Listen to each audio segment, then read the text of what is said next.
बिस्मिल्लाहिर्रहमानिर्रहीम। अल्लाहुम्मा सल्ली अला मुहम्मद व अला आलि मुहम्मद व बारिक वसल्लिम अलैहि। डियर स्टूडेंट्स और फर्स्ट ईयर केमिस्ट्री, बेटा आज के लेक्चर में हम crystalline properties of crystalline solids की एपिसोड 2 कर रहे हैं, यानी जो प्रॉपर्टीज रह गई थी वो आज डिस्कस होंगी। तो पहली प्रॉपर्टी जो है आज का जो हमारे प्रॉपर्टी में आइसोमॉर्फिज्म। बेटा ये आइसो का मतलब क्या होता है? सेम, और मॉर्फ का मतलब होता है शेप। तो आइसोमॉर्फिज्म, आइसो का मतलब सेम और मॉर्फ मीन क्या हो गया? शेप। तो इसलिए आइसोमॉर्फिज्म की डेफिनेशन आगे किताब में कुछ इस तरह से लिखी है। The phenomenon isomorphism is the phenomenon in which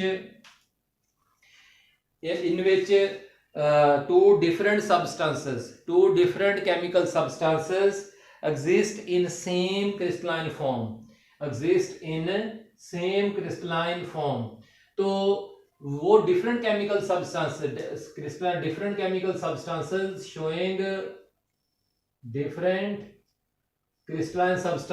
showing isomorphism are called isomorphs। ठीक है ना जी। Why isomorphism exists in different nature of chemical substances, यानी वो chemical substances जो अपनी नेचर में डिफरेंट हैं, तो उनमें आइसोमॉर्फिज्म वो एक जैसा क्रिस्टलाइन शेप कैसे इख्तियार कर लेते हैं जब हम उनको उनके सैचुरेटेड सोल्यूशन से या मोल्टन स्टेट से उनको जब वो क्रिस्टलाइज करवाते हैं।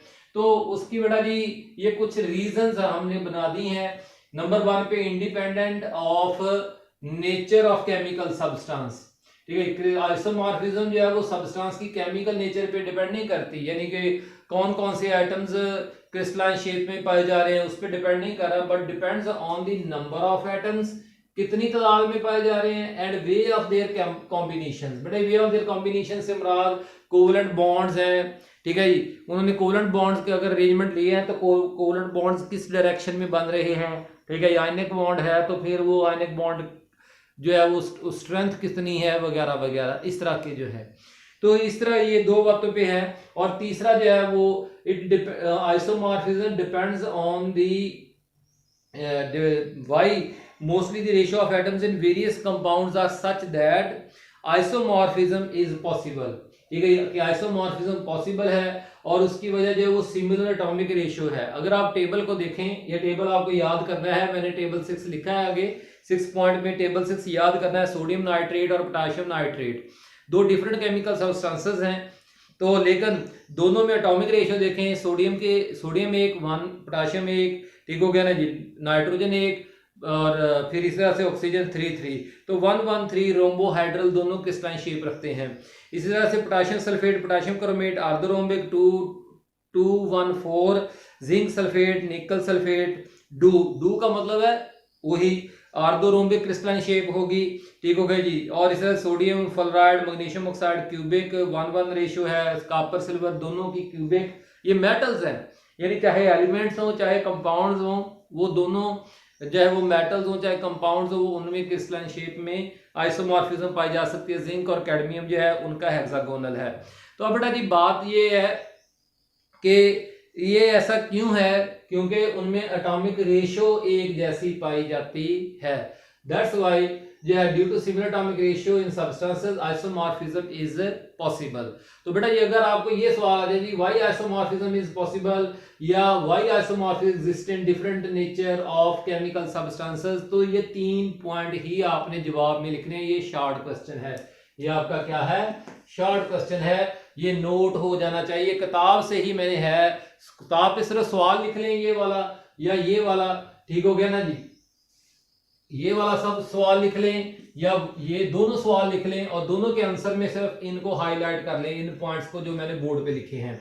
प्रॉपर्टीज ऑफ आइसोमॉर्फ्स, पहले आपको ये पता चाहिए आइसोमॉर्फ्स क्या होते हैं। मैंने पहले बताया वो केमिकल सब्सटेंसेस जो आइसोमॉर्फिज्म शो करते हैं, उन केमिकल सब्सटेंसेस को हम क्या कहते हैं? आइसोमॉर्फ्स कहते हैं। ठीक हो गया ना जी। और उनकी क्रिस्टलाइन शेप आइसोमॉर्फिक शेप के नाम से पुकारा जाता है।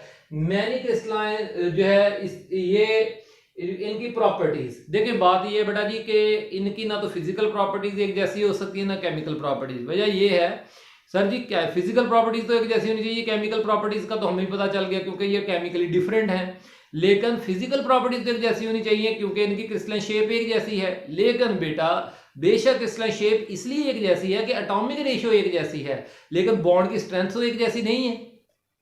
ऐसे ही है ना जी, किसी में बॉन्ड छोटा हो सकता है, सॉरी बॉन्ड की स्ट्रेंथ जो है वो वीक हो सकती है, किसी में स्ट्रांग हो सकती है, इसलिए किसी का मेल्टिंग पॉइंट कम होगा, किसी का ज्यादा होगा। Heat of vaporisation, heat of sublimation, heat of fusion जैसी प्रॉपर्टीज जो है वो एक जैसी नहीं होंगी, इसलिए ये फिजिकल प्रॉपर्टीज में भी डिफरेंट होते हैं।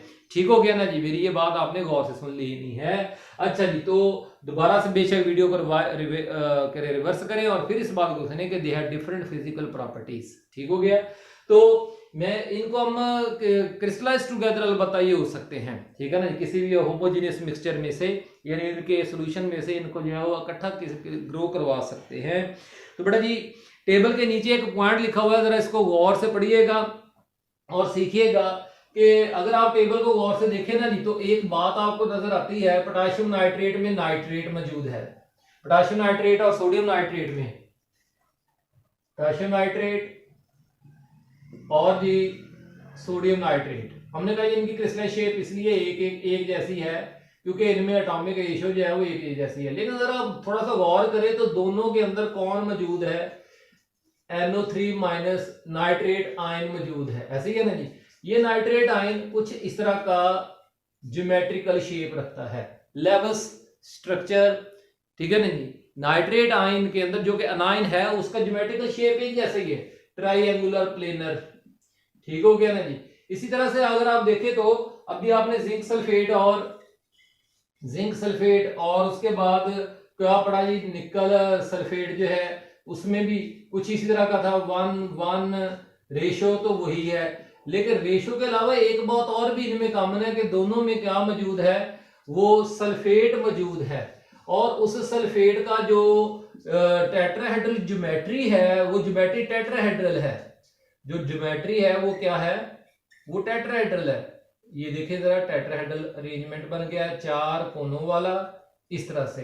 तो बेटा ये कहने का मेरा मकसद ये है कि इनमें चूंकि अनायंस भी एक जैसे हैं और वो फिर वो अनायंस जो कि अपनी ज्योमेट्री में एक जैसे हैं, तो ये वजह है। The structure of the negatively charged ions like nitrate, carbonate का भी ट्राइएंगुलर प्लेनर होता है, क्योंकि similarly the shape of sulphate and chromate are also like carbon nitrate are triangular planar units, while sulphate and chromate जो है वो क्या है, वो बोथ आर टेट्राहेड्रल्स। अब बेटा जी अगला प्रॉपर्टी शुरू करते हैं। अगली प्रॉपर्टी है पॉलीमॉर्फिज्म। पॉली का मतलब क्या होता है, मैनी। पॉली मतलब मैनी, मॉर्फ का मतलब मैंने आपको पहले बता दिया। ठीक हो गया ना जी। तो मॉर्फ का मतलब शेप, तो जिसमें एक सबस्टांस की कई क्रिस्टलाइन शेप्स मौजूद हों।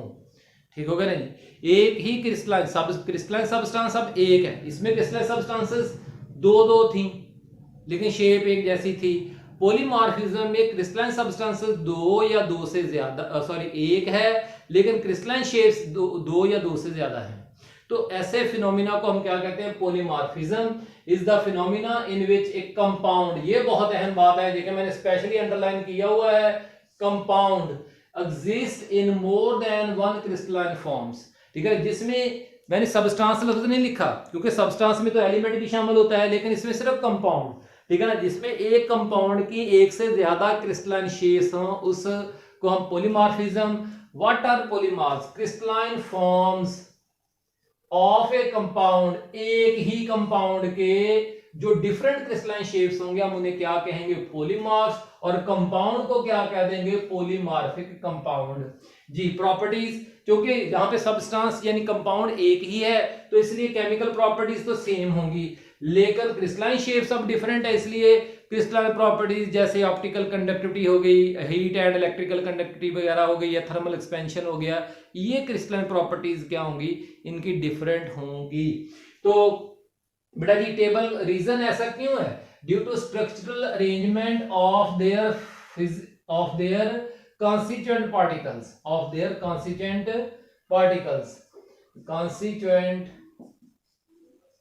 particles, ये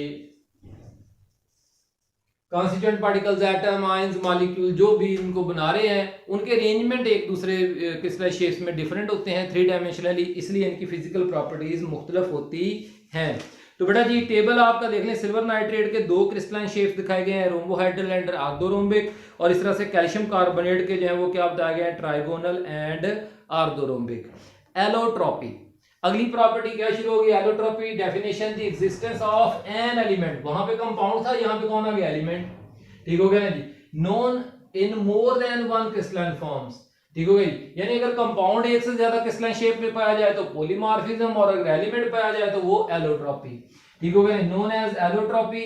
तो एलोट्रॉप्स डिफरेंट, वहां पे पॉलीमार्स, यहाँ पे allotropes different crystalline forms of element. आपने बड़े कार्बन के, डायमंड एंड ग्रेफाइट पढ़ा हुआ है, सल्फर के भी आपने पढ़े हुए हैं। ठीक हो गया ना जी। तो अब एग्जांपल्स में बेटा ये आपने टेबल याद करना है। तो different crystalline forms of an elements को हम एलोट्रॉप्स कहते हैं। एग्जांपल देखे टेबल में, सल्फर के रोम्बिक मोनोक्लिनिक, कार्बन का जो है वो क्यूबिक, डायमंड हेक्सागोनल ग्रेफाइट, और अगर टिन एसएन जिसे हम कहते हैं ग्रे टिन जो है वो क्यूबिक होता है, जो कि वाइट टिन जो है वो टेट्रागोनल होता है। तो अब बेटा जी हम शुरू करेंगे ट्रांजिशन टेम्परेचर जी। तो बेटा ट्रांजिशन टेम्परेचर में डेफिनेशन पहले, it is that temperature at which two substances, two different crystalline substances, ठीक है, 2 क्रिस्टलाइन सब्सटेंसेस यानी 2 crystalline shapes of a substance, ठीक है, of the same substance can exist in equilibrium, in equilibrium, यानी एक crystalline form दूसरी में तब्दील हो रही हो और दूसरी पहले वाली में तब्दील हो रही हो एट द सेम रेट जो है। तो with each other at this temperature one crystalline form of a substance changes to another.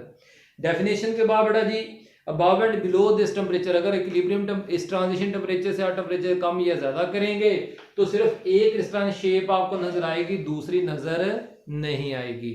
तो ट्रांजिशन टेम्परेचर पे अलबत्ता दोनों मौजूद होंगी। एग्जांपल जैसे ग्रे टिन एसएन, ठीक हो गया ना जी, क्यूबिक वाइट टिन टेट्रागोनल 13.2, अगर आप 13.2 से टेम्परेचर 13.3 कर देते हैं तो सारा ग्रे टिन वाइट टिन में तब्दील हो जाएगा। इस तरह से सल्फर एसिड रोम्बिक, और जो सल्फर जो है वो मोनोक्लिनिक में 95.5 पे दोनों पाई जाती हैं, लेकिन अगर आप 96 टेम्परेचर कर देते हैं तो सारी सल्फर जो है वो मोनोक्लिनिक फॉर्म में मिलेगी। पोटाशियम नाइट्रेट जो है वो आर्थोरोम्बिक, और पोटाशियम नाइट्रेट रोम्बोहाइड्रल 123 इनका ट्रांजिशन टेम्परेचर है। इस तरह सोडियम सल्फेट और डेकाहाइड्रेटेड है, इनकी hydrated form, water of crystallisation को हाइड्रेटेड कहते हैं। तो ये बड़ा इस तरह से है। अब अगली बारी जो है वो ये आखिरी बात जो है वो transition temperature is not melting point. Transition temperature melting point नहीं होता, याद रखें, मेल्टिंग पॉइंट वो टेम्परेचर होता है जहां पे एक क्रिस्टलाइन सॉलिड जो है वो लिक्विड में तब्दील होता है। ट्रांजिशन टेम्परेचर पे उस क्रिस्टलाइन सब्सटेंस ने क्रिस्टलाइन सॉलिड का सॉलिड ही रहना है, लिक्विड नहीं बनना। हाँ अलबत्ता वो अपना क्रिस्टलाइन शेप चेंज कर रहा होता है। तो इसलिए जो है हम ये कहते हैं कि जो ट्रांजिशन टेम्परेचर है ये हमेशा जो है वो मेल्टिंग पॉइंट से लो टेम्परेचर होता है। बड़े कोई भी सवाल हो व्हाट्सएप पूछें। अल्लाह ताला हम सबका हामी नासिर आमीन। शुक्रिया।